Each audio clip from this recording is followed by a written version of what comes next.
ওটি হওয়ার পর থেকে এটা আমার মনে হয় আমার শরীরের প্রতি যত্ন নেওয়াটা প্রচণ্ড জরুরি হয়ে উঠেছে। যে জিনিসটা আমি ফেস করে এসেছি সেই জিনিসটা যাতে অন্য কেউই ফেস না করে। সো এই সকালগুলো খুবই এখন লেথার্জিক লাগে, খুবই স্লো মনে হয়, কিছু করণীয় থাকে না। এই হেয়ার কম করতে করতে কত যে চুল ওঠে এখন পোস্ট সার্জারি, কি আর বলা যাবে।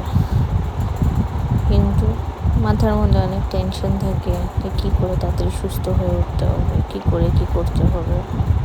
কিন্তু থ্যাঙ্কস যে আমি প্রচণ্ড একটা সাপোর্টিভ ইনলস পেয়েছি, যারা আমাকে নিজের মেয়ের থেকেও বেশি মনে হয় আমাকে টেক কেয়ার করছে এবং আমার বাচ্চাটাকেও দেখছে। Big thank you to them.